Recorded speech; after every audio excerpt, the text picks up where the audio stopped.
there coming out of the darkness like a ghost ship. Still gets me every time. The newspapers say she's a veritable floating city. Symbol of progress, of man's final victory over nature and the elements. What do you see? Iceberg, right ahead! From this moment, no matter what we do, Titanic will founder. How many people are there on board? 2,200 or more. And room in the boats for... how many? 1,200. Well, I believe you may get your headlines, Mr. Ismay.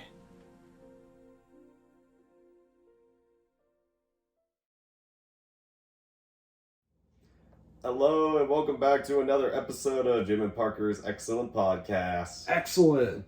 And today we have a little double feature episode for you in the 110th anniversary of the Titanic sinking. We took a look this time around at the British classic A Night to Remember, paired with the box office breaking record film Titanic, directed by James Cameron. And the reason why we had discussed doing the two films is this was a pretty special event in history, and it had ramifications for class, technology, and even world history going forward. And these two films couldn't be more opposite and yet similar in many, many ways. Mm-hmm. So we'll start off first with A Night to Remember, directed by Roy Ward Baker, produced by William McQuitty in 1958.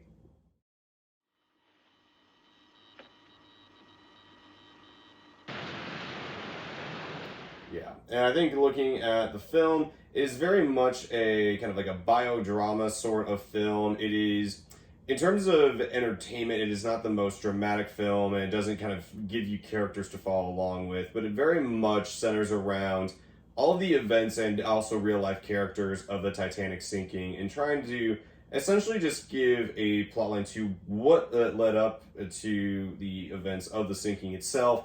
How did the sinking go about, and then also a little bit of kind of the post-sinking, but very much focuses on the actual event of the sinking as well.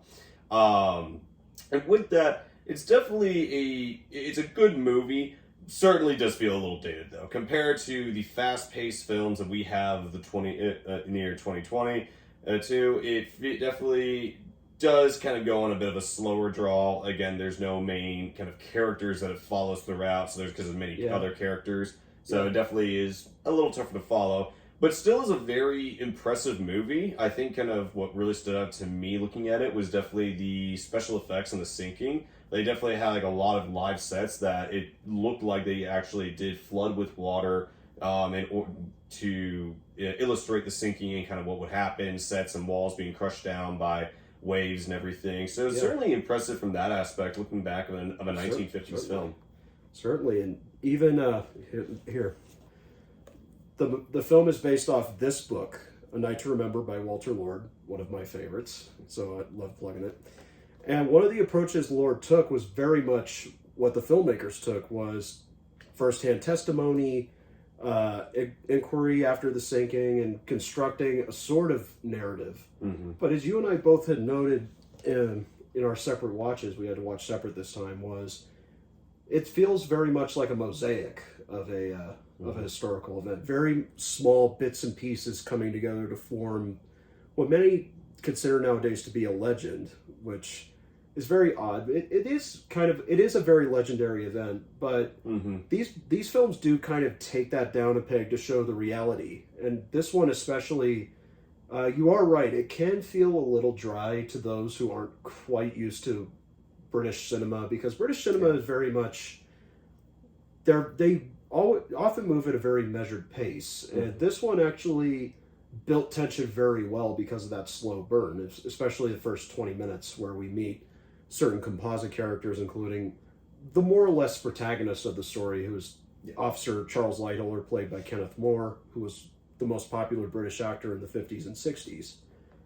And they all just feel like small things just happening, but they ultimately unwind into big things that we know from the sinking, such as not seeing the iceberg in time because we see on the bridge, oh, where are those binoculars? I haven't seen them since we left Southampton. That was a big issue. And also the theme of class is very prevalent in this film, as the Edwardian era was very, very strict about the class stratas. The first class received all the attention, and the third class often received nothing. Mm-hmm. In fact, one of the issues mentioned in Lord's book was the fact that all the press wanted to talk to the first class passengers, the survivors. They wanted to talk to the officers. The third class very often were ignored. Mm-hmm.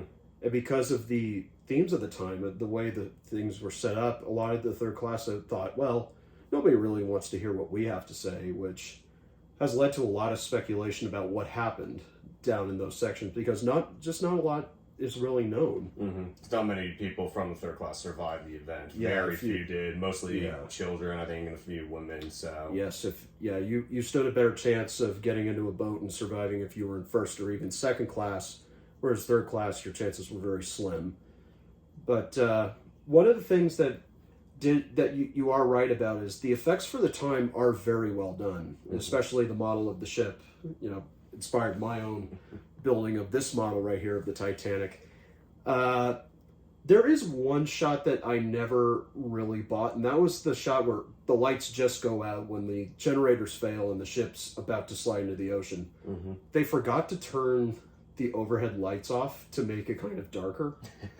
So the ship still looks very brightly lit despite there being no light source. There's moonlight. Well, you could make that argument, but that was the one.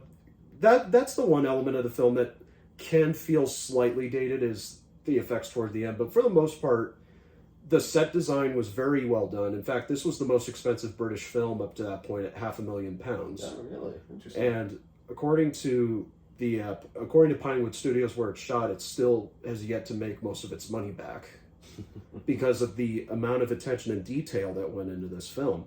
So, oddly enough, that's very much similar to what would happen with Cameron's film that we'll talk about in a minute. But on the internet, there's been sort of an anti-Cameron movement trying to hold this film as the superior Titanic film. And watching it again, I don't know what you think, but there is one thing that it does slightly have over Cameron's, which is it gets to the sinking very quickly and just cracks on about it. A bit, yeah. I mean, I definitely think Cameron's film was better, and I think there's many reasons for that. But I definitely do think that they get to the event of the iceberg and the sinking much faster, and then it does kind of not really explode, but there is a moment where it really does start to take off, and you see the panic setting in. It goes from 0 to 60 pretty quickly. Yeah, especially with how it's use of music, which is almost non-existent, except the minute after Smith says we should get the weapons out, the music builds, and it builds this big crescendo, and that's such effective filmmaking, and it goes to a woman screaming, doesn't want to leave her husband, and she's being forced into a boat. That is very powerful. This movie can be very powerful by just letting things be, because that's their approach. Yeah, it definitely, it does take a much slower kind of, which is kind of the British filmmaking style of the time, is that it wants you to kind of sit within that environment and kind of be there. But I think the only thing for me about the film that really I kind of didn't like was kind of the ending. I think you don't have to kind of spoil anything, but the film takes a very kind of, I'll say, optimistic kind of ending. It ends with a rising script, kind of like you see in Star Wars, saying this led to new laws around safety requirements for ships and things like that, and also some maritime laws. And it kind of just comes up very abruptly. So I found the tone right at the very, very end of the film to be a little overly optimistic, considering. Yes, but at the same time, they probably thought, well, you've just been through 2 hours of misery watching people drown and the ship sink. So they probably wanted to say there was something that came about, which was true. Titanic didn't carry enough lifeboats, and after that, all ships were required to have lifeboats to ferry all passengers off the ship, because the Titanic only had enough for half. And again, because of the class strata, you knew very well what half was going to get off the ship. And they also showed a major subplot about the SS Californian not coming to Titanic's aid because of not having a 24-hour Marconi radio watch. All ships now are required to have a 24-hour watch, which also this film bugs me a little bit because the Californian is more or less played as kind of a subject of shame upon the crew members, but at the time that was just the way things were. You know, if the ship stopped, they stopped for the night. If the operator was tired, he would turn off the radio. Yeah, that's just the way. A lot of ships didn't have radio, so the fact that they had it was just a surprise enough. It was all Morse code too, so even if someone else came in, not everybody on the ship would know Morse code. Precisely. Even the second officer who listened in, he only said he could pick up maybe one word in 5, which if you're listening for a distress call, you wouldn't know that. Yeah. But that film kind of stirred the Californian debate in the Titanic community. Is the ship at fault? Is it not? Was it a bystander? And because a lot of Titanic is based on speculation, we'll never really know. You know, there are facts, but there's also some conflicting arguments. Like in fact, one of the inaccuracies of the movie, just based on what was decided at the time, was the ship is shown sinking in one piece. Half the passengers reported that they saw the ship break in two. Half of them said it couldn't. And at the time, it was thought this beautiful marvel of technology, yes, it sank, but it couldn't possibly break. So it was thought it sank in one piece. But as Cameron later showed, it didn't, and he would correct that. Yeah. But overall, you know, every time I revisit this film, just around April, because that's April 15th, 1912, I do appreciate it being kind of the more bookish film. It almost feels like a textbook, which is again, if you read that magnificent book by Walter Lord, it is a page turner. It's a page turner because of all the facts reported. And docudramas are a very rare breed because they can be very interesting and exciting without being dramatic by use of music or by use of cinematography. I mean, even the use of black and white itself, this was the time where black and white was really on its way out. And they decided, no, this must be in black and white, not only because it matches period photos, but it was stark. It showed things as they happen, which is very smart. And there are ways to do it wrong, like the film Tora Tora Tora is very historically accurate about Pearl Harbor, very dramatically boring, very inert, as a lot of people have told me, including you. But I think it goes back to like that kind of classic argument of like when you're doing something that's focused on a historical piece, like how much creative liberty do you take with it to make it interesting? Right. Which I think we've seen very good examples of that. Like recently, I just watched the Chernobyl series for HBO, which is a haunting series. Yes, and is very historically accurate, but does take some liberties with kind of details about it, and some of them it is honest about.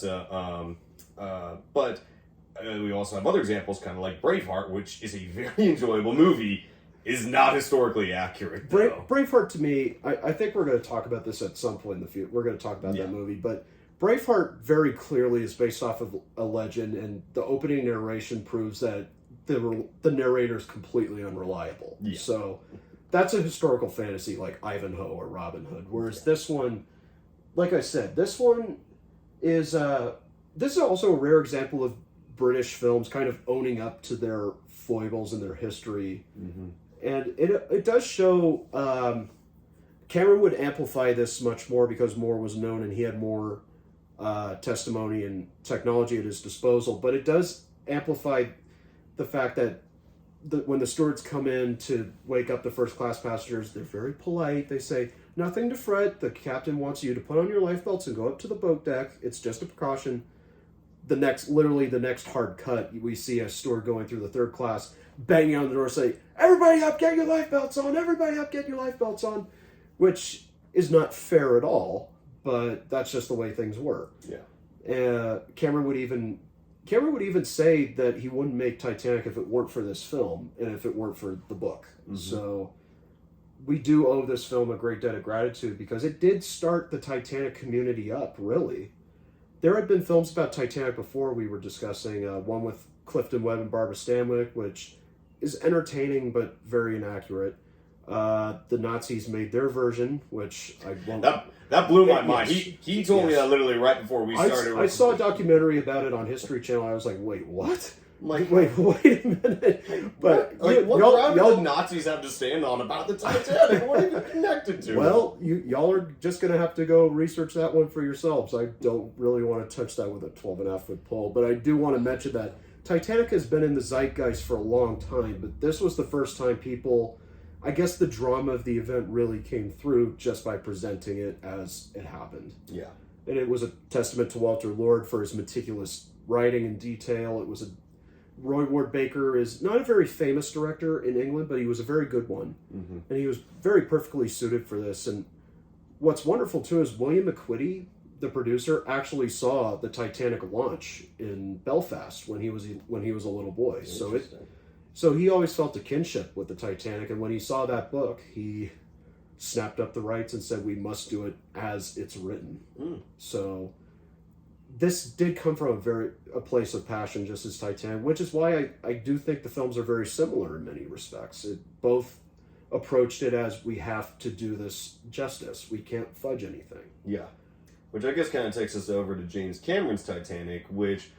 obviously, it is a fantastic film. I mean, Oscar winner, box office breaker. It really is a film that exists within, like, modern cinema is one of the best films up there. Like, I think if you look at a top 100 list, Titanic's usually on there. Usually, like, top 50, top 25. But that is true. Titanic is very popular, but that doesn't necessarily mean it's the end-all, be-all of Titanic. There's other great films. An alternate film like this one that you can check out. It's on Criterion Collection. The version we watched is currently free on YouTube. Mm-hmm.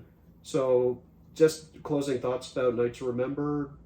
Very solid, well-acted drama from a bygone era of British cinema. And still has a staying power talking about the Titanic. And just a great example of how docudramas can be done right.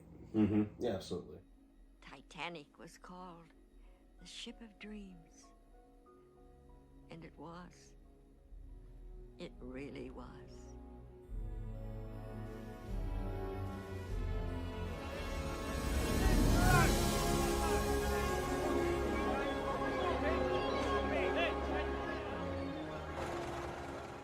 And what I think is interesting about Cameron's version is, and this has definitely been something you've mentioned before, is that I think the challenge with making the film, and this is kind of true of any historical piece, especially for an event that happened decades ago, is everyone knows the ending. Like, you know, if you ask someone about the Hindenburg disaster, they're like, oh yeah, blew up and crashed. Yeah. So how do you make a film like that interesting when people know what's going to happen at the end? Right. And Cameron did a great job working with the writer. Did he co-write this? No, he wrote the script himself. Okay. This time. Mm-hmm. He's had a lot of co-writers before. But, yeah, the challenge, he knew when he pitched the film to Fox that they'd even said, well, Jim, we know the ending. What's the point?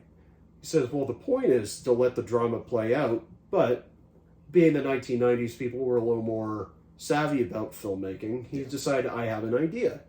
I will make it Romeo and Juliet on the Titanic by using the theme of class as a perfect way to create like a Capulet and Montague, rich, poor. And he also had the idea of, well, there's got to be a framing device, and he decided to have it be the heart of the ocean, which is being hunted for by Bill Paxton, who's kind of playing a James Cameron-like character when you really get down to it. I did make the joke to Jim. It was like, hey, Bill Paxton's living out James Cameron's fantasy of finding the Titanic. Yeah, Paxton even did say he took a lot of elements from Cameron because they're great friends and they were great collaborators. In fact, they actually, half of the footage in the opening scene was from a dive that Cameron took to the ship because they wanted that documentary footage, and it's just stunning. And even the shots that aren't real, that are actually special effects, they're seamless. Oh yeah.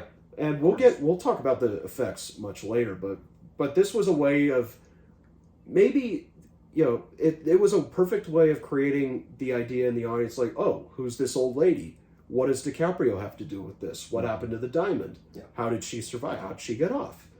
And there's even a shot where they show a computer simulation My professor at SF State, Joe McBride, said that critics went gaga for that moment because it said, oh, what he just did was he planted in the audience minds the blueprint of how Titanic sinks.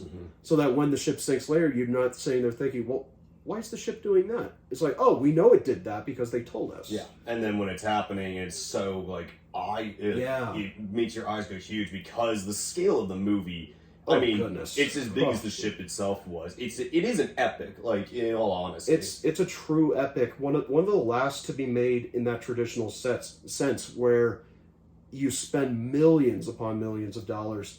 And Cameron didn't just create partial sets. He reconstructed the Titanic almost to full scale, from top to bottom. It didn't move, of course, but that's where you had a 55-foot model to film, which, again, was excessive, but the details are outstanding. I mean, as you see in our transition into this section of the review, that transition of wreck to the Titanic in Southampton about to launch with James Horner's incredible score, the music, the editing.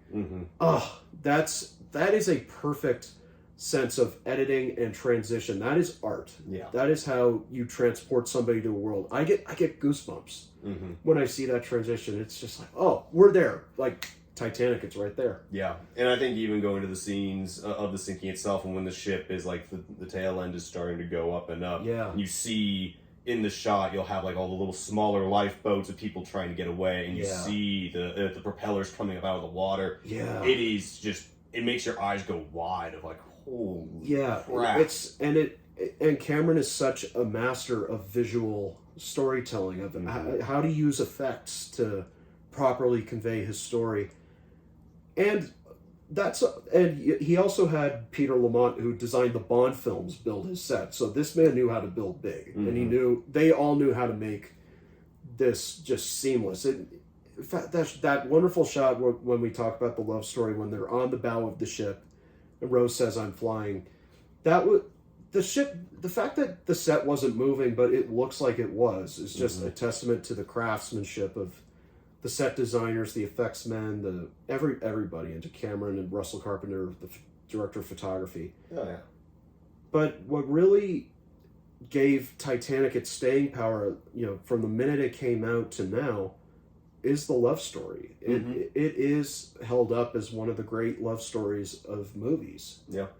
So I'll let you run away with that for a second. And I think it just has to do, like, you got Leonardo DiCaprio, like, really starting to emerge going into his prime, I think. Like, going into the 2000s was when he really started to hit his stride as, like, a major Oscar-worthy actor. Right. So I think a little before this, people were still questionable of whether he was just going to be, like, this rom-com sort of, like, or not rom-com, but, like, he's like a pretty boy. Actor. He was a good child actor. Yeah, but, like, is he going to be able to make it as, like, an Oscar-worthy actor? Right. And then you had Kate Winslet, who, this was kind of her breakout performance, I think. It was her first, it was really, she had done Heavenly Creatures for Peter Jackson, which was a very good performance, but this put her under the mainstream. But this launched her career beyond measure. Exactly. This movie really is on the shoulders of Rose, who she plays in the film. It really, she really has to carry the picture, and that was asking a lot. And she's the main character. Yeah. Like, dude, this is her story, which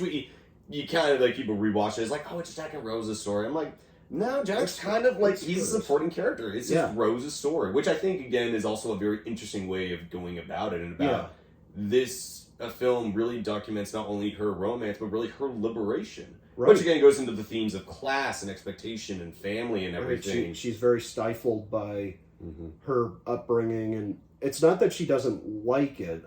I think she tolerated it to a point, but she's about to get married to this ultra snob, Cal Hockley, played by Billy Zane, who I love Billy Zane. I gotta say, a lot of people criticize Billy Zane for playing a one-dimensional villain. I said, no, he's a very interesting man. I think he definitely does love Rose deep down, but he's kind of been conditioned to think that Rose, and a woman, really is his property. Exactly. He views her as an object. In fact, we talked about this, and I didn't notice this until this rewatch. There's a scene where she acts out a little bit at the First Class Cafe, and she gets up. Thomas Andrews, the designer, and J. Bruce Ismay stand up, as any any man would. You would stand up when a woman leaves. Cal doesn't, and I thought that's a good detail. That kind of hits at what he would become in the story. He would become the villain. It really does, and like, yeah, I just love Billy Zane. You know, you have to appreciate an actor, because I feel like playing like a good guy or a good person is sort of easy, because especially if you're the protagonist, it's easy because you're like, oh, we're supposed to like this person. But when someone plays an antagonist and the actor or actress does it so well that you hate them, that is a sign of great acting, because you do have to embody a character and you have to make them like dislikable, but not for just like, oh, I don't like this person because like they're the antagonist. No, this guy he's a piece of crap. He treats his fiance terribly. He's entitled. He thinks that people like underneath him in terms of class are scum. And it's so well done. And at a key moment after they try to separate the two lovers, I've always cringed ever since I was a kid, but when he smacked her, it just makes me mad. But he plays it off. It's just like, it's that villain you love to hate, which is really good. And a lot of people like to kind of throw the love story under the bus as contrived and kind of shoddy compared to everything else, and I just don't think so. I don't think so. I don't get that, because it really is like they are two people who do meet. Like, of course, it is a little bit of like, oh, love at first sight sort of thing. So there's a bit of a cliche thing. Romeo and Juliet on the Titanic. Right.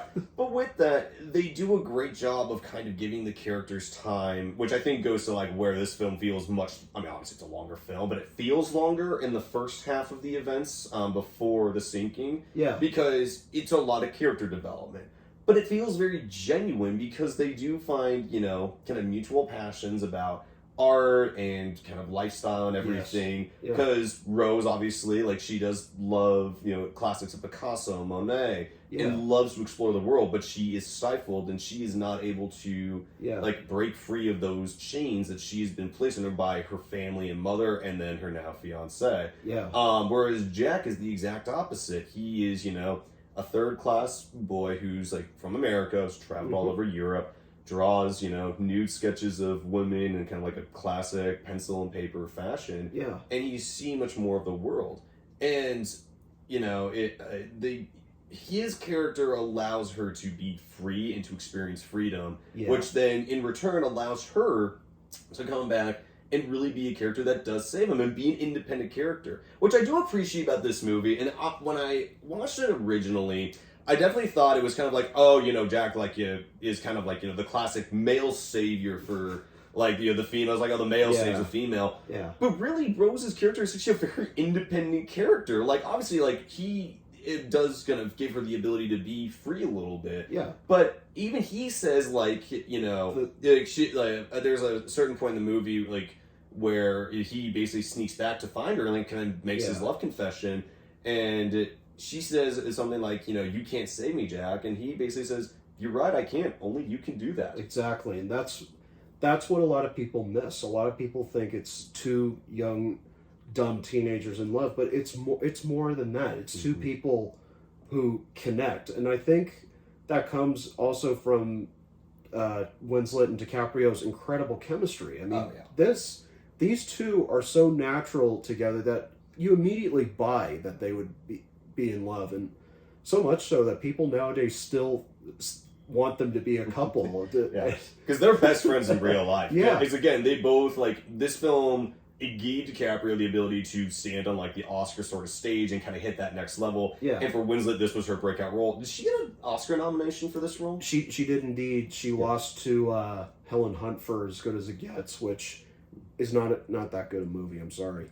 But which I'm not mad about her losing in this one, but like this is set her up for it, and these two like stay close friends ever because of it. In fact, I think DiCaprio at Kate Winslet's wedding, he walked her down the aisle. Yes, he did. Like, talk about just like a class. Like, I don't think we give a lot of shit for DiCaprio, but I think like very deep down, like in terms of that, he's a very good man, because like things like that, just like they really speak to the character of a person. And they really bonded on the set because they really had to, because as a lot of people know, the production went wildly over budget, who required Paramount Pictures to actually step in to help help contribute to finish the movie, which was big news.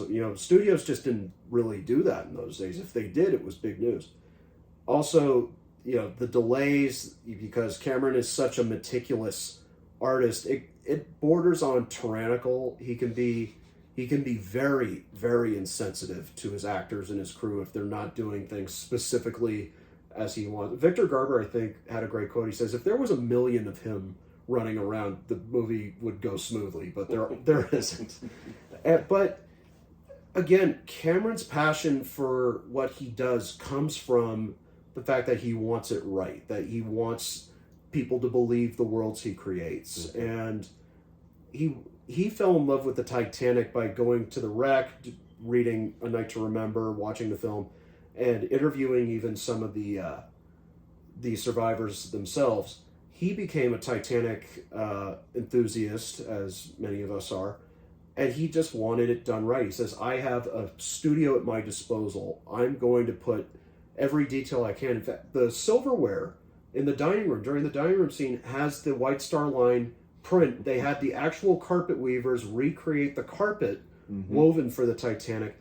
Again, it's a way for him to make the ship alive. So that way, when the ship does strike the iceberg, the audience just gasps and goes, oh no, what we really like these characters. What's going to happen? Yeah, we've developed a connection because we've been in their song. And there's so many likable moments with it too. Even when they interact with real life historical characters, like Thomas Andrews and Ismay and Captain Smith, it's a believable interaction. They don't say, oh, look at us, we're talking to the captain. It's just kind of like, oh yeah, we're talking to the captain. Oh, Andrews is at our table. And he and Rose bond over how amazing the ship actually is, and she's a little smart about it. And that way, when the ship starts sinking, you really worry for these people, and it's all the sadder when you kind of remember, oh wait, these people are going to die. And it's that scene where they play Nearer My God to Thee as the ship begins to dive under the waves a little bit. It gives you chills. You see the Strauss is in bed with water rushing under the bed, and they're holding hands, and the third class mother telling them, her little children, a story to put them to sleep. That's another thing too, is James Horner's score for this movie is one of my favorite scores, and James Horner was one of my favorite composers.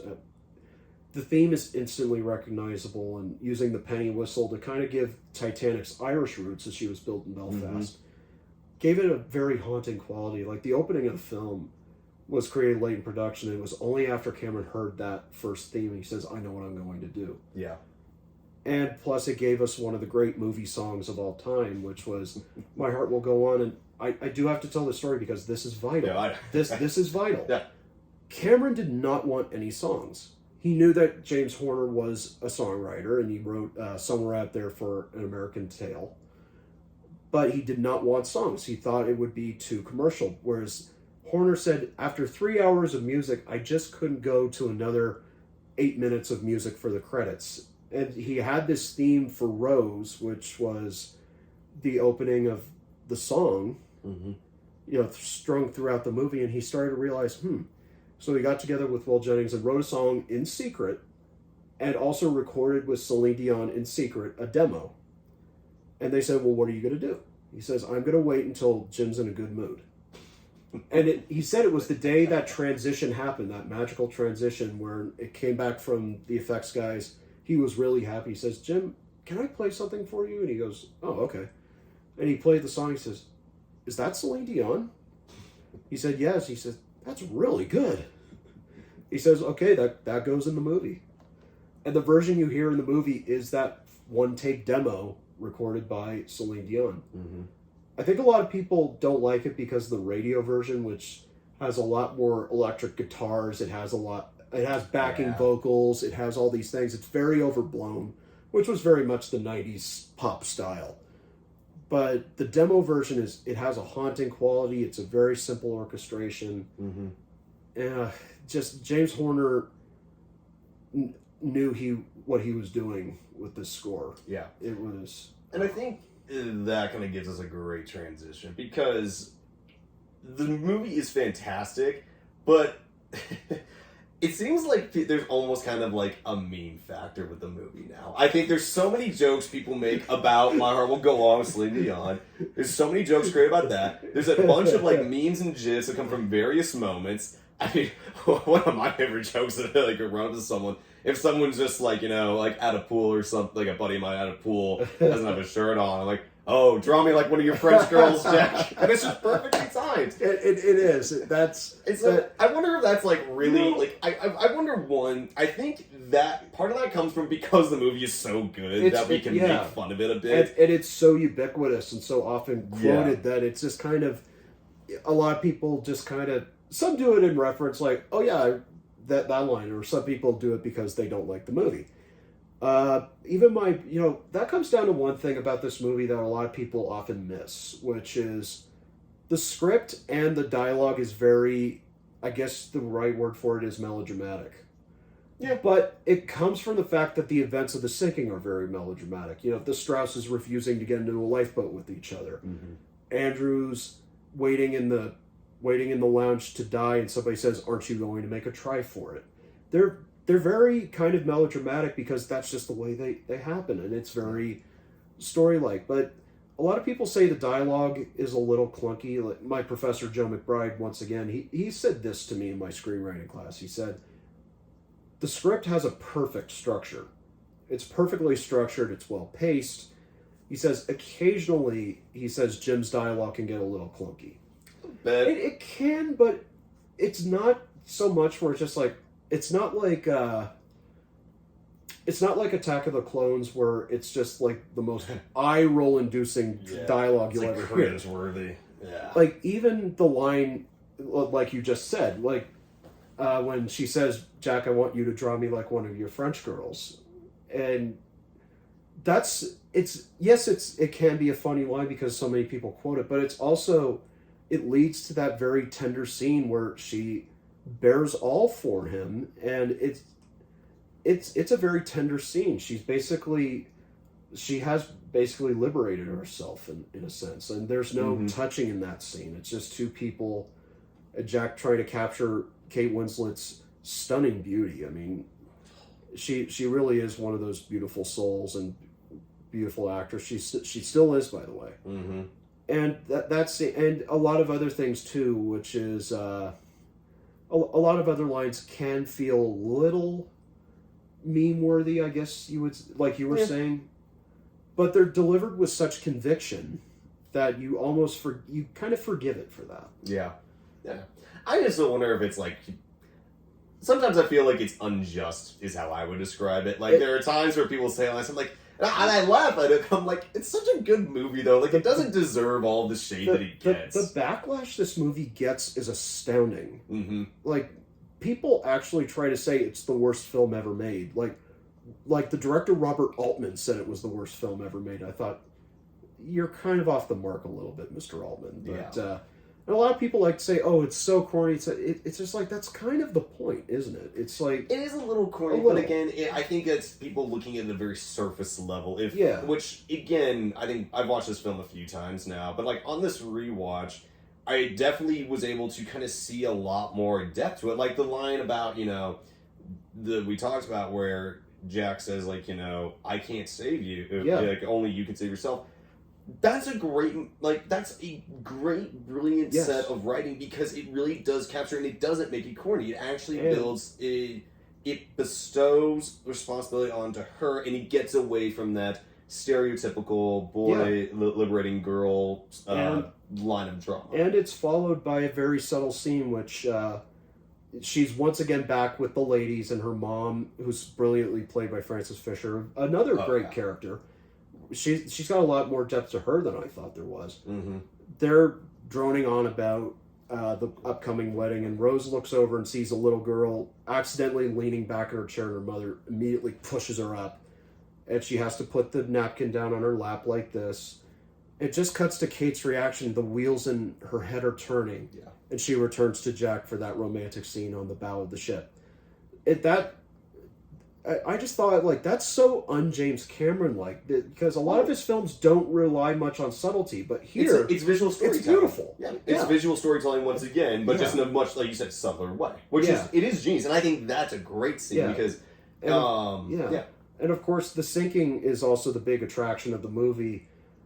The fact that Cameron could sink the ship on set, and then pull it back up to go for take 2, or take 25, however much he needed, was he had the best crew to get this done, and the stunts in this movie are just spectacular. You have people when the stern is 90 degrees vertical, you have people falling onto the capstans, you have people falling into each other.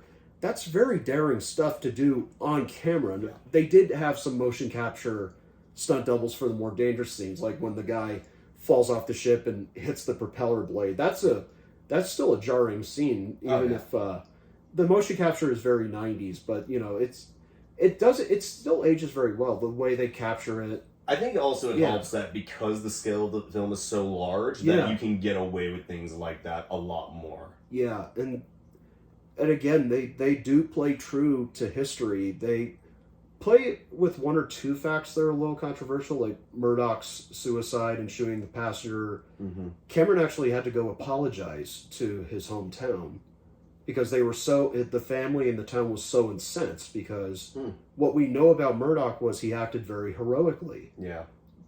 Now, there were reports of officer suicides, including one letter that said officers actually did shoot people.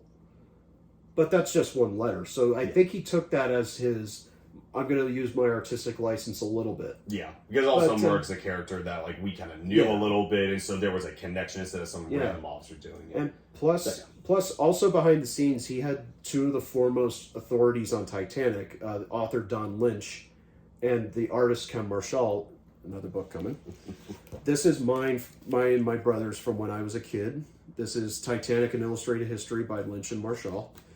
And there's quite a couple of instances where Cameron deliberately set up his shots based on Marshall's paintings. In fact, there's one right here. Chapter 6, Death of the Titan.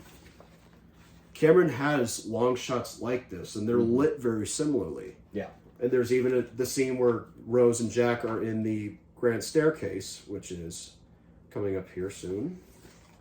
It's right here. And Marshall went up to Cameron on set and he says, "Do you realize what you've done?" And Cameron said, "Ken, this is no accident." In fact, he actually pitched the movie with this book to Fox, with the paintings. Yeah. And they're two brilliant men, and this is such a brilliant collection of his art. Yeah, you showed me that this weekend when we were recording this, and I looked at it like, that's spot on.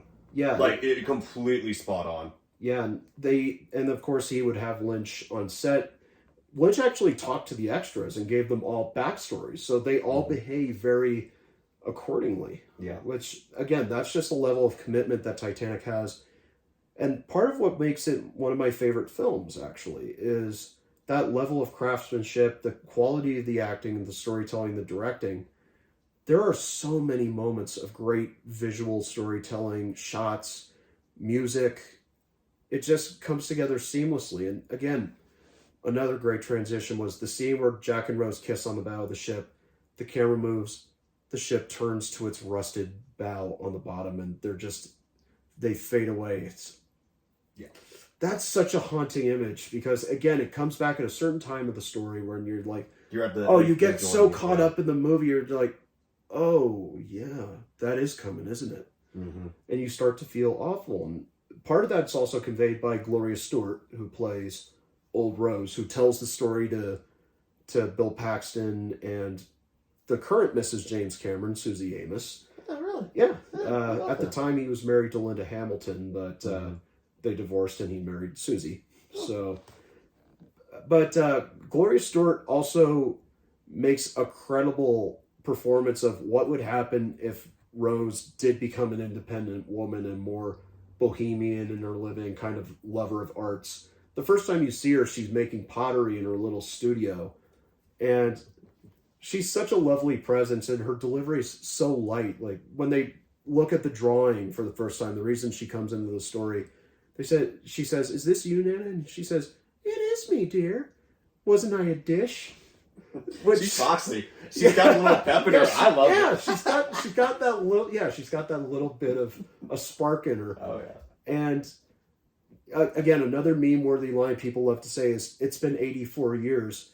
That comes right after that moment where she sees the rusted out iron door that would lead to the dining room.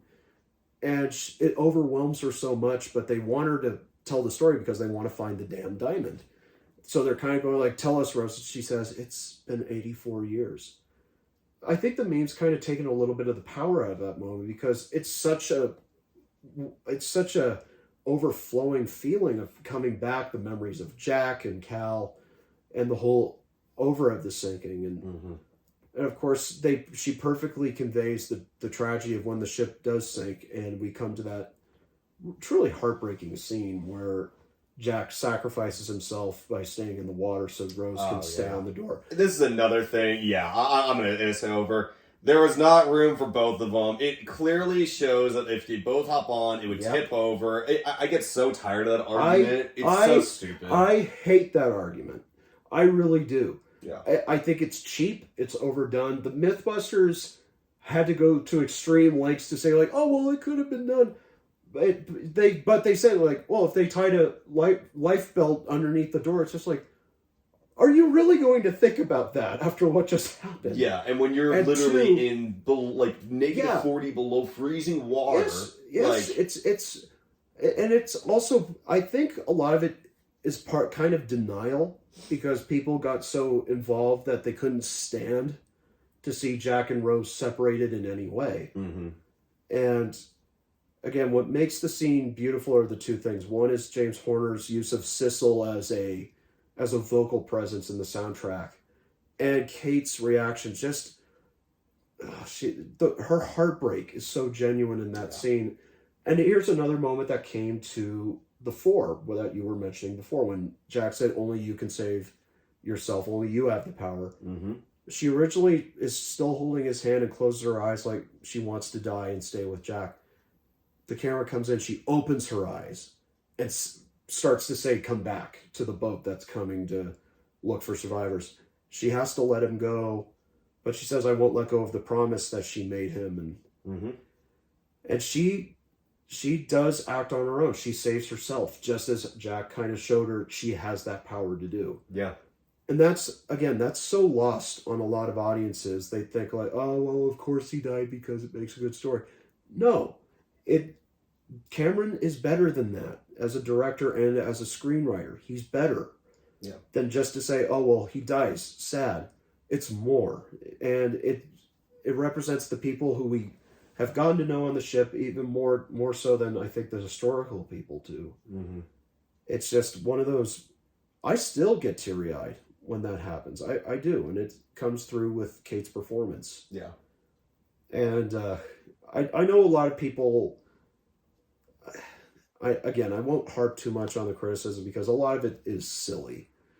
But this film works better than people think it does. And when you really go back and listen to the dialogue, watch everything, you'll notice that there's just more to the story than just a love story. It's two people finding strength. It's other people realizing the tragedy of their ways, which...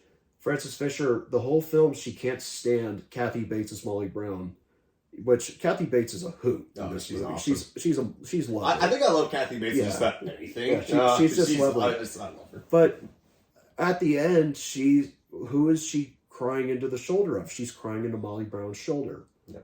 It humbled her character so much because was so focused on maintaining her status. Yeah.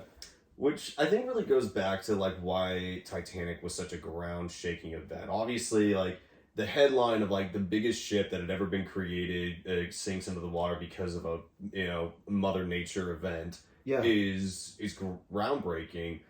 But I think also with that, this was the 1910s. This was right before World War I. Yes. This is coming out of the Industrial Revolution. At the time, like, people thought that, oh, man can control the world and, like, we can use technology and industry in order to solve any problem and nothing can ever destroy it.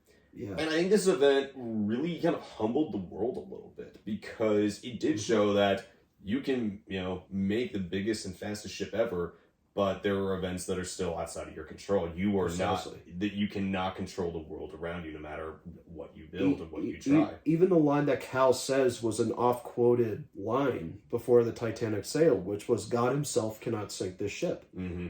And the White Star Line never advertised it as such. It advertised its safety features. In the reviews of the safety features, people said the ship is practically unsinkable. Yeah. Now, of course, practically got dropped over the conversations and became unsinkable. And again, that leads to sort of the melodrama of the event. The newest, the most unsinkable ship on its maiden voyage sinks, taking half the crew, half the passengers with her. Mm-hmm. And it's just that's why I think people come back to this event, because it's such an involving human story. Like, people don't go back really to the Lusitania unless they're talking about how America eventually entered the war. Yeah. Even though the Lusitania itself was a tragic act of war, people just often kind of let it go. Titanic had two other sisters. One was sunk during World War I. The other one was scrapped in the 30s. They barely get talked about. Mm-hmm. And plus, of course, it comes down to Titanic's aesthetic, too, which Cameron captures beautifully with his model work and his set work. It's such a striking ship that it stays in your minds, first off. And also the scenes that are powerful, too, are when you see the furniture sliding and breaking apart, the walls getting blown out instead of just crumbling down. Like, the editing in this movie is really powerful. We see the grand staircase flood, cuts to a fast tracking shots of doors getting blown, the walls just are getting smashed. Yeah. And it cuts to the propeller slowly coming out of the water. Just that beautiful contrast. Mm-hmm. So I think you guys can tell that we really love this movie. This is one of my favorite films and one of my favorite scores. Yeah, definitely. And I kind of wonder, and I think that this is a question that I have of, is Titanic, and like the story, not necessarily the movie, but is the story of Titanic one that is still kind of relevant to today, or one that people still draw lessons from? Because, again, when this event happened, it was a groundbreaking event and made world headlines. Yeah. But obviously, it's been 110 years since then. And we've had, and I think we've had other, unfortunately, really terrible disasters. I think 9/11 is kind of the one that's somewhat similar, of something that man-made, the airplane that ended up causing so much destruction, to also the Twin Towers, the tallest buildings in the world. Modern skyscrapers, too. They were two of the most modern skyscrapers. There are lessons to be taken from Titanic, which... Yeah. I just wonder if it's lost nowadays, though, because I think, one, people don't really ride boats anymore. They ride airplanes for the most part for mass travel, unless you're going on a cruise. Well, before COVID. Well, yes, but... and so... And I'm not saying I want the lessons to be lost, because obviously Titanic is, it's a marvel, and it's one of the greatest engineering achievements of, like, the 20th century. But I do wonder if its lessons are kind of lost, and if younger people, like, I feel like, because we were, like, fairly young when this movie, like, it was still very popular, and it still gets re-released. Yeah. But I really wonder if, like, future generations are really going to, like, care about it. Which is kind of a sad note, but I feel like it is an event that we are kind of losing the track of. There are events that the further back they get from the current year do lose their relevance. But, it does come down to, I think the last history textbook I read was like a brief paragraph of Titanic sank, and it was the end of the Edwardian era, which is such an understatement. Mm-hmm. It didn't end it, but it sort of started leading the attitude of the time to this age of despair, and of course because people thought, oh, well, we're not really secure again.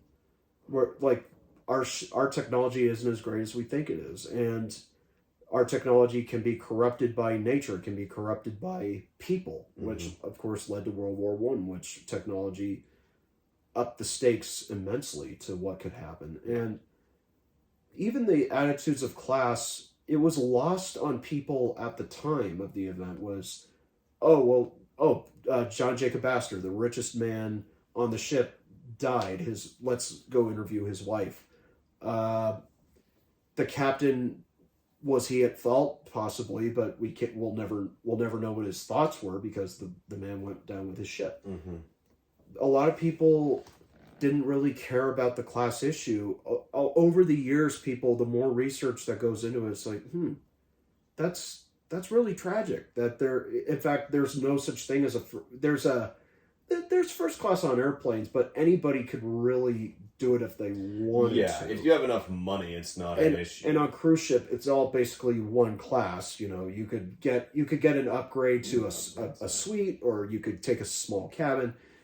It's not advertised as such, like, oh, well, you want to travel first class, okay, you got to travel second class. You can go up there and mingle with the first class, but it's not recommended. Third class, don't you dare go upstairs. Mm-hmm. You know, your area is literally in the bowels of the ship, so... And it's just that kind of whole, like... And when I went to the Titanic artifact exhibition at the Metreon with my mom and grandfather, we got tickets. You were given a ticket of a passenger. My mom was a second-class woman. My grandfather was a second-class builder. I was a third-class child, and we all survived. And we thought, whoa, isn't that amazing? And we learned who these people were. So it's just a wealth of information of how people thought in those days. And even in the movie, recreating the fashion beautifully was, how did people dress? Like, what was the process? I think a lot of people could take that from Titanic as kind of this snapshot of life at this time and how that life gets ripped away and how the lines blur. Yeah. Because by the time the ship was raising out of the water about to break, it didn't matter if you were first class or third. You were both going to die. You were both in the same literal boat. Yeah. So that's, I think, one of the reasons why... I think underneath of what my formal reasons were for pitching this was why I wanted to talk about it was there's so much to talk about with Titanic. We don't nearly have enough time. But again, every time I look at the model, I just think of it in motion. You know, and that's what these films just did beautifully for me, was they brought Titanic back to life for just this one brief moment. And Titanic by James Cameron is one of those films that is still a cultural phenomenon that I don't think it might fade with time as Cameron's career kind of goes through its up and downs right now. He's about to do more Avatars. But it still remains I think it remains his masterpiece because it's all a culmination of what he is as a filmmaker. A fearsomely technical filmmaker, but also one who understands the human heart, which is beautifully portrayed. Yeah, I completely agree.